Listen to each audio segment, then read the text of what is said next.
आप देख रहे हैं स्पेशल रिपोर्ट न्यूज रूम से। आपके साथ मैं हूं अंजना ओम कश्यप। आज स्पेशल रिपोर्ट में बात राहुल गांधी के प्रश्न और प्रधानमंत्री मोदी के जवाब की।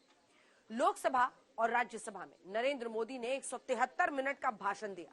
173 मिनट्स के भाषण से नरेंद्र मोदी ने इस साल देश के 9 राज्यों और 2024 के आम चुनाव को लेकर अपना ब्लूप्रिंट विपक्ष को समझा दिया है। मोदी के 173 मिनट के भाषण का सारांश क्या है, खुद मोदी ने एक वाक्य में समझा दिया। वाक्य ये कि विपक्ष जितना कीचड़ उछालेगा, कमल उतना ही खिलता जाएगा। बीजेपी प्रेजेंट्स पटकथा target 2024।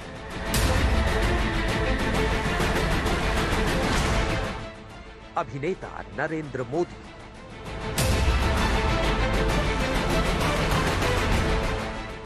Director and producer BJP,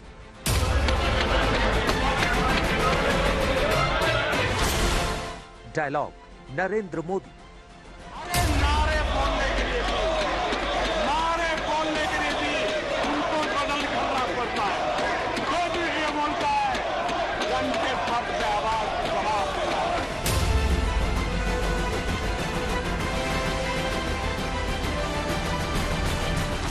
देश देख रहा है एक अकेला कितनों को भारी पड़ रहा है। एक वाक्य में नरेंद्र मोदी ने संपूर्ण विपक्ष बनाम अपनी लड़ाई की व्याख्या कर डाली। बता दिया कि 2024 की पिक्चर में फिल्माए जाने वाले सीन क्या होंगे, फिल्म की शुरुआत कैसी होगी, क्लाइमेक्स क्या होगा और द एंड का आखिरी सीन क्या होगा। देश के लिए जीता हूं, देश के लिए कुछ करने के लिए निकला हुआ हूं और इसलिए ये राजनीतिक खेल खेलने वाले लोग उनके अंदर वो हौसला नहीं है। दरअसल 2024 की चुनावी रेस की मंजिल कितनी पथरीली राह से गुजरेगी, ये देश ने राज्यसभा में नरेंद्र मोदी के भाषण के दौरान देखा। हम तो मक्खन पे लकीर करने वाले नहीं, पत्थर पे लकीर करने वाले लोग हैं। हम इस चुनौती को भी उठाएंगे। विपक्ष की जबरदस्त नारेबाजी के बीच नरेंद्र मोदी ने बिना रुके, बिना झुंझलाए और पूरे धैर्य के साथ अपना भाषण अंतिम वाक्य तक जारी रखा। विपक्ष का शोरगुल भी नरेंद्र मोदी को अपनी मंजिल यानी भाषण देने से रोक नहीं सका। मतलब मोदी ने साफ कर दिया है कि आरोपों की आंधियों से अपनी कश्ती को मंजिल तक पहुंचा कर रहेंगे। विपक्ष के अदानी वाले तीर उन्हें आगे बढ़ने से नहीं रोक सकते। जिसका जवाब संपूर्ण विपक्ष चाहता था। 10 लाख करोड़ रुपए का जो यह घपला हुआ है, घोटाला हुआ है, जो शताब्दी का सबसे बड़ा घोटाला है, उसमें प्रधानमंत्री के ऊँट सेले हुए, अडानी का नाम नहीं ले रहे थे। मैं सीधा सा सवाल एक करना चाहता हूँ कि क्या प्रधानमंत्री को शोभा देता है कि सारा विपक्ष जिस बिंदु को उठा रहा है उसमें आप कहिए ना कि हम जेपीसी क्यों नहीं गठित करेंगे। लोकसभा में नरेंद्र मोदी ने 88 मिनट का भाषण दिया, राज्यसभा में 85 मिनट की स्पीच दी। सरल शब्दों में समझे तो 173 मिनट बोले, यानी करीब 3 घंटे बोले। आज मोदी के स्पीच को 2 एंगल वाले चश्मे से देखा जा रहा है। पहला ये कि मोदी ने 173 मिनट में 2024 का ब्लूप्रिंट रख दिया, अपना मिशन और विजन समझा दिया, और तो और विपक्ष को अपने जनाधार का एक एक वोट कैलकुलेट करवा दिया। वहीं दूसरा एंगल ये है कि मोदी ने राहुल गांधी के आरोपों का जवाब नहीं दिया। मतलब ये कि अडानी पर नरेंद्र मोदी नहीं बोले।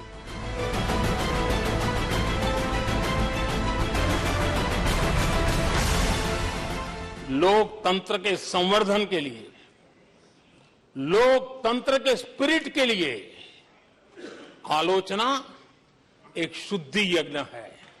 उस रूप में हम आलोचना को देखने वाले हैं। लेकिन दुर्भाग्य से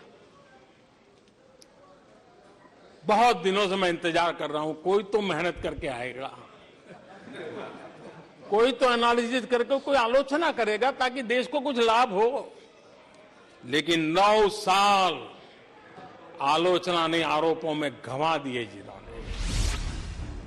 मोदी ने क्या खोजा है राहुल की यात्रा का तोड़?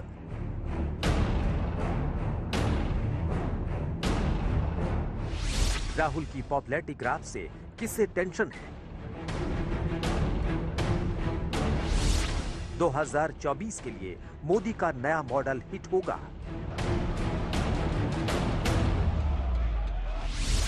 मोदी के दिमाग में 2024 की पिक्चर रेडी है। समाज के आखिरी व्यक्ति को, जो आखिरी पंक्ति में खड़ा हुआ व्यक्ति है, और महात्मा गांधी जिसकी हमेशा वकालत करते थे, उसके अधिकारों की रक्षा इसके अंदर समाहित होती है और हम उसको सुनिश्चित करते हैं।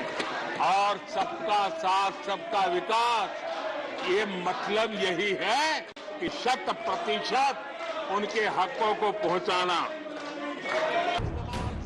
नरेंद्र मोदी के चेहरे पर बीजेपी ने 2014 और 2019 के आम चुनावों में लगातार जीत हासिल करके एक इतिहास रचा, जो 50 साल से ज्यादा पहले 1971 में इंदिरा गांधी द्वारा हासिल की गई कामयाबी के बराबर था।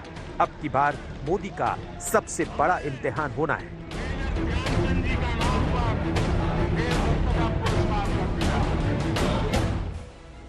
परीक्षा की घड़ी है, क्योंकि 9 राज्यों के होने वाले चुनाव प्रधानमंत्री और बीजेपी के लिए 2024 के आम चुनाव का सेमीफाइनल है, जबकि विपक्षी दलों के लिए भी बहुत कुछ दांव पर लगा है। इन राज्यों में बड़ी जीत मोदी के लिए 2024 के आम चुनाव की सबसे बड़ी दावेदार बना देगी।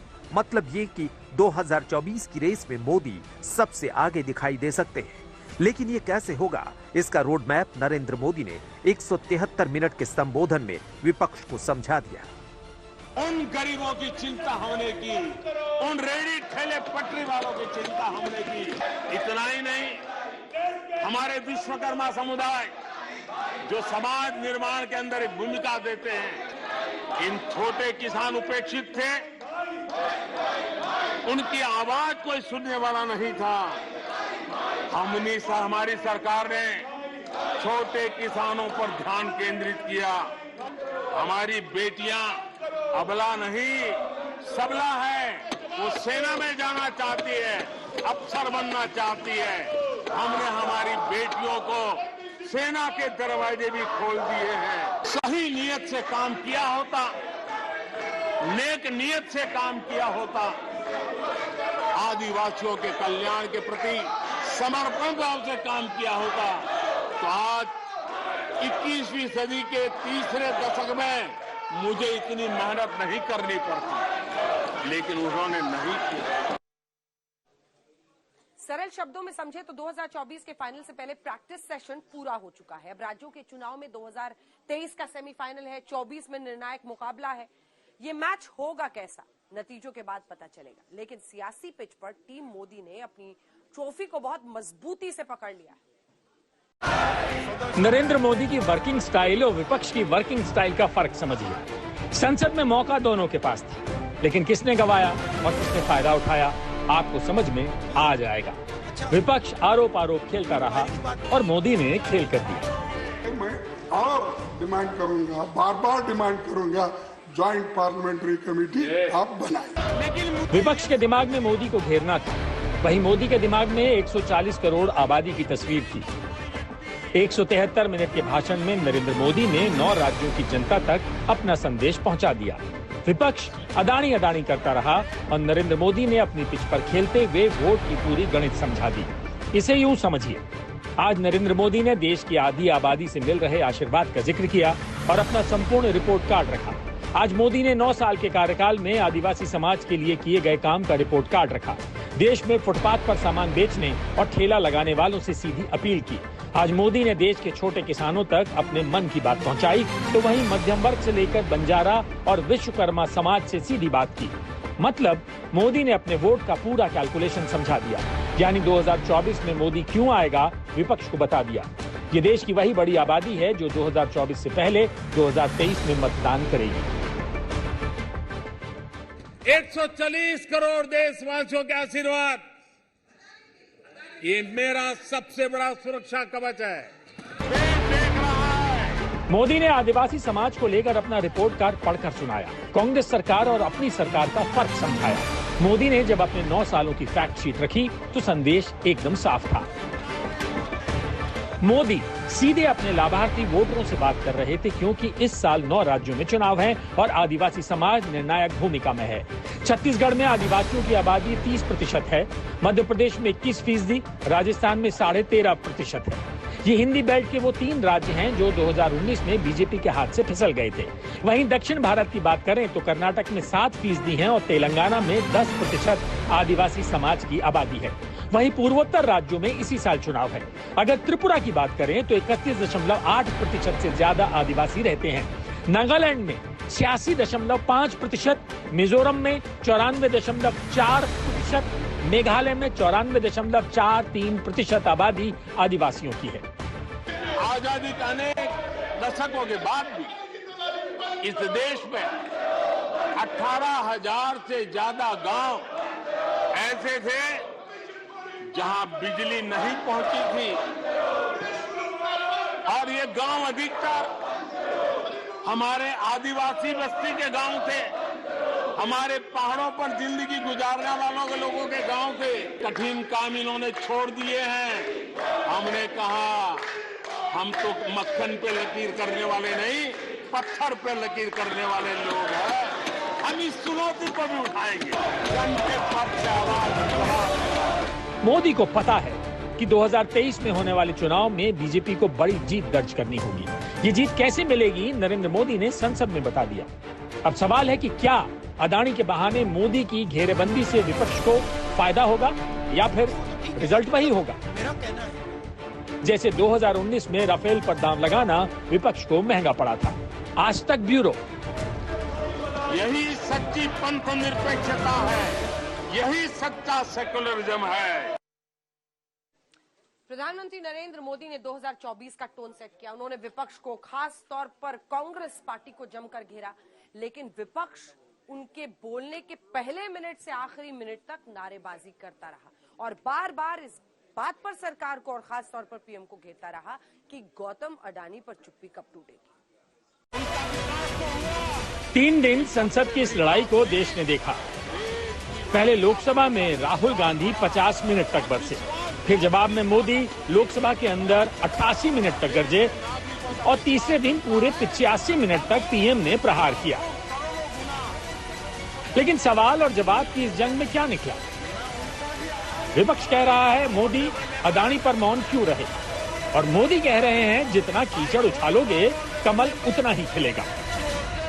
कीचड़ उसके पास था, मेरे पास गुलाल।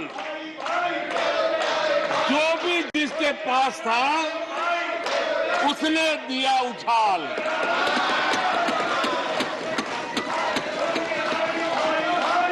और अच्छा ही है,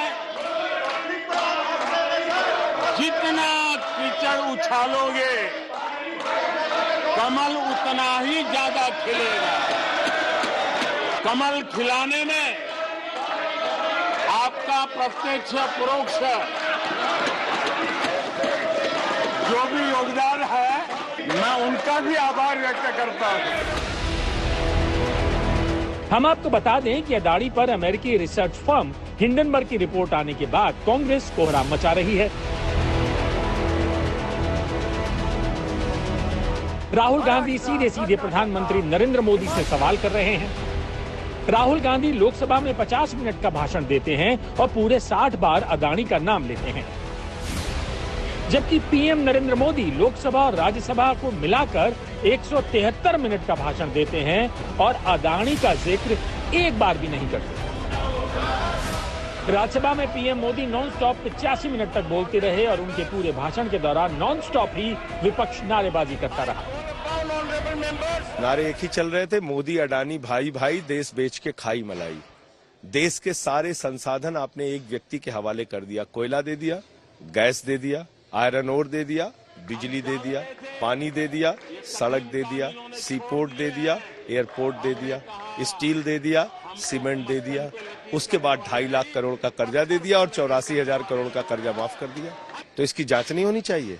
LIC में करोड़ों लोगों का पैसा डूब रहा है, SBI में करोड़ों लोगों का पैसा डूब रहा है। प्रधानमंत्री इस पे जवाब नहीं देंगे? प्रधानमंत्री जी से अपेक्षा होती है कि सार गर्भित और मर्यादा के अंदर अपनी बात रखेंगे। आज प्रधानमंत्री जी ने माफी के साथ कहूं मेरे भी प्रधानमंत्री हैं, आज उन्होंने मर्यादाएं लांघी हैं। सत्य से परे जो मौलिक चुनौतियां उसके बारे में चुप्पी, मैं मेरा मुझको आत्म केंद्रित विमर्श मुख्य केंद्र बिंदु था उनके बयान का। संसदीय कार्य मंत्री ने कहा था कि आप जो यहाँ पे 269 में ला रहे हैं, आप वो कहिए अगर राष्ट्रपति के भाषण पे, और जब वहाँ कहा जा रहा तो उसका जवाब नहीं। तो प्रधानमंत्री अडानी के डर के मारे क्यों मुंह नहीं खोल रहे हैं? लेकिन जब मोदी ने इन नारों का जवाब दिया तो एक सदियों पुरानी कहावत याद आ गई, 100 सुनार की एक लोहार की। देश देख रहा है, देश देख रहा है, एक अकेला कितनों को भारी पड़ रहा है, एक अकेला कितनों को भारी पड़ रहा है। अरे नारे बोलने के लिए भी उनको बदल करना पड़ता है। जो भी ये बोलता है जन के फर्ज से आवाज की जवाब देना है। सामने 2024 की लड़ाई है और राहुल गांधी 136 दिन की पदयात्रा करके जब संसद में भाषण देने पहुंचे तो 1 पॉइंट एजेंडा रखा, अदानी अदानी अदानी। तमिलनाडु से लेकर केरला, महाराष्ट्र, मध्य प्रदेश, सब जगह एक नाम, अदानी अदानी अदानी अदानी अदानी। राहुल गांधी इस वक्त 7 सवाल पूछ रहे हैं, वो क्या है आपको बताते हैं। हिंडनबर्ग रिपोर्ट में देश के बाहर अदानी की शेल कंपनियों का जिक्र। ये कंपनियां किसकी हैं? शेल कंपनियों से आ रहा पैसा किसका है? शेल कंपनीज पर सरकार ने कोई सवाल क्यों नहीं उठाया, जबकि अदानी देश के पोर्ट्स, एयरपोर्ट्स, डिफेंस को डोमिनेट करते हैं। ये राष्ट्रीय सुरक्षा का मुद्दा है। प्रधानमंत्री की फॉरेन ट्रिप्स पर अदानी कितनी बार साथ गए? कितनी बार विदेश यात्राओं में अदानी ने पीएम से मुलाकात की? पीएम के विदेश दौरे के बाद अदानी उन देशों में कितनी बार गए? अदानी ने बीजेपी को कितने पैसे दिए? इलेक्टोरल बॉन्ड में अदानी से कितनी रकम मिली? इन सवालों का जवाब पीएम मोदी देते हैं और सीधे बिना नाम लिए कांग्रेस को जमीन दिखाते हैं।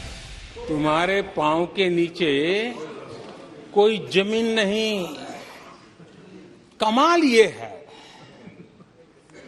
ये है कि फिर भी तुम्हें यकीन नहीं। लेकिन राहुल गांधी अदानी के सवाल पर अडिग हैं और पीएम मोदी से लगातार प्रश्न पूछ रहे हैं।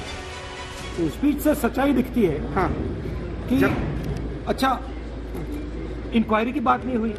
अगर मित्र नहीं है तो ये कहते ठीक है मैं इंक्वायरी करा देता हूँ। इंक्वायरी की बात नहीं हुई। डिफेंस इंडस्ट्री है, वहां पे शेल कंपनीज हैं, बेनामी पैसा घूम रहा है, उसके बारे में प्रधानमंत्री ने कुछ नहीं कहा। तो मतलब क्लियर है कि प्रधानमंत्री उनकी रक्षा कर रहे हैं, उनको कर रहे हैं। अब इन तस्वीरों को भी देखिए कि कैसे अदानी के मुद्दे पर यूथ कांग्रेस के कार्यकर्ता दिल्ली में कोहराम मचा रहे हैं, विरोध प्रदर्शन कर रहे हैं। कांग्रेसियों के हाथ में एक संदूक है जिस पर लिखा है एसबीआई का पैसा, देश की पूंजी अडानी तेरे नाम। बक्से के अंदर 2-2 हजार के फर्जी नोट भी दिखते हैं। संदूक पर LIC भी लिखा है। यूथ कांग्रेस के कार्यकर्ता दिल्ली पुलिस की बैरिकेडिंग पर चढ़ जाते हैं। इन प्रदर्शनकारियों को पुलिस हिरासत में लेती है, लेकिन ये अदानी अदानी चिल्लाते हैं। लेकिन मोदी काका हाथरसी की एक कविता सुनाकर कांग्रेस को तगड़ा जवाब देना चाहते हैं। आगा पीछा देखकर क्यों होते गमगीन, जैसी जिसकी भावना वैसा दिखे सीन। फिर भी राहुल गांधी कह रहे हैं ये नेशनल सिक्योरिटी का मुद्दा है, इस पर इंक्वायरी होनी चाहिए। नेशनल सिक्योरिटी का मामला है, हिंदुस्तान के इंफ्रास्ट्रक्चर का मामला है। प्रधानमंत्री को ये कह देना चाहिए ठीक है हम इंक्वायरी करेंगे, चेक कराएंगे क्या है इसमें। बहुत बड़ा घपला है, मगर वो भी नहीं बोला। तो जरूर वो उनको प्रोटेक्ट करने की कोशिश कर रहे हैं, बट मैं समझता हूँ मतलब उसका कारण अब विपक्ष अडानी पर अड़ा है और सत्ता पक्ष अपने विकास को लेकर खड़ा है। जंग 2024 की है, आगे आगे देखते हैं होता है क्या। आज तक ब्यूरो को लेकर सियासी घमासान तो आपने देख लिया। प्रधानमंत्री ने जो बोला है उस पर कैसे विपक्ष हमलावर है और कैसे सरकार और खास तौर पर प्रधानमंत्री नरेंद्र मोदी कांग्रेस पार्टी को एक के बाद एक जवाब देते चले जा रहे हैं। लेकिन अब यूपी के रण की जरा बात करते हैं, क्योंकि यूपी में रामचरितमानस पर छिड़ी हुई है महाभारत। स्वामी प्रसाद मौर्य समाजवादी पार्टी के नेता ने अब दलितों महिलाओं के खिलाफ अपमान है रामचरितमानस में संशोधन करिए, ये चिट्ठी लिख दी है प्रधानमंत्री नरेंद्र मोदी को, 4 पन्नों की चिट्ठी।